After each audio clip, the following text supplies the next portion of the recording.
This ABC 15 Flash Briefing is sponsored by Sanderson Ford. Straight up. Hi, I'm Nick Saletti here with your top stories from ABC15 Arizona. Today, the Valley will be able to honor fallen Phoenix police officer GINARRO New as his family, friends, and the department say their final goodbyes. Officer New died last week when he was hit by a suspected red light runner. The 27-year-old had only served with the Phoenix Police Department for 2 years. He leaves behind a wife and extended family. The public funeral is happening at Dream City Church near Cave Creek and Sweetwater Avenue. Phoenix Police Chief Jerry Williams is expected to speak. Full police honors are going to happen right after the service, but there will be no procession. If you can't make it to the funeral, you can stream it live on the Phoenix Police Facebook page. In our wildfire watch, Governor Doug Ducey is going to see the damage from the Telegraph and Mescal fires firsthand today as he gets a tour of the areas burning in Pinal and Gila counties.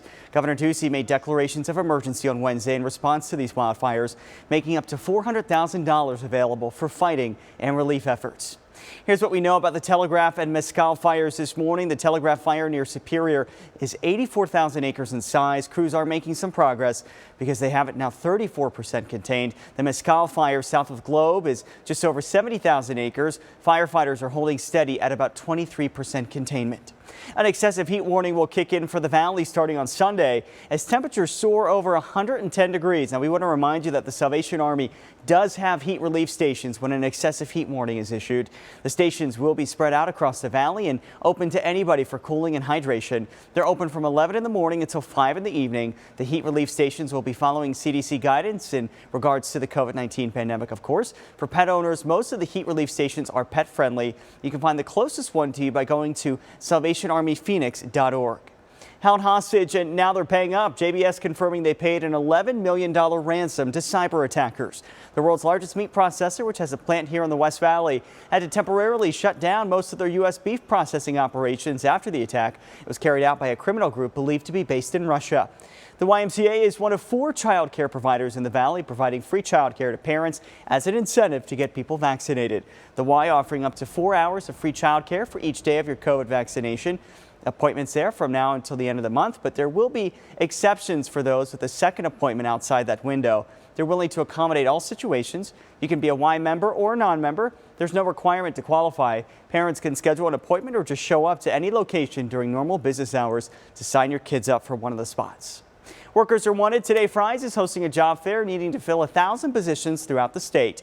You can apply online or visit any Fry's location in Arizona. Positions needed include department managers, all-purpose and retail clerks, deli clerks, pharmacy technicians, and also regular clerks who help prepare and deliver online grocery orders.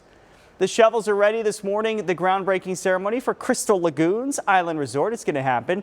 The new project coming to Glendale will include a 10-acre lagoon, 3 hotels, entertainment venues, and more. This is being built near State Farm Stadium, expected to open up in the fall of 2022, right before the Super Bowl.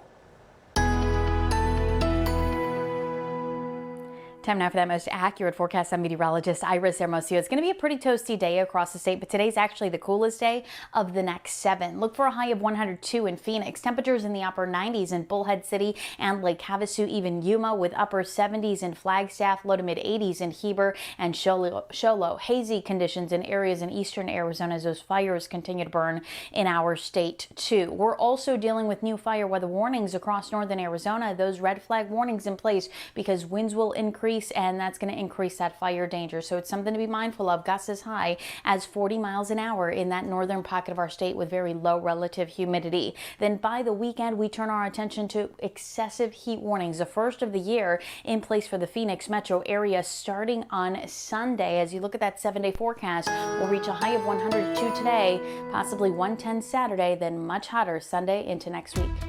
For the latest headlines, weather, and traffic, just go to ABC15.com or download our free ABC15 mobile app. This ABC 15 Flash Briefing is sponsored by Sanderson Ford. Straight up.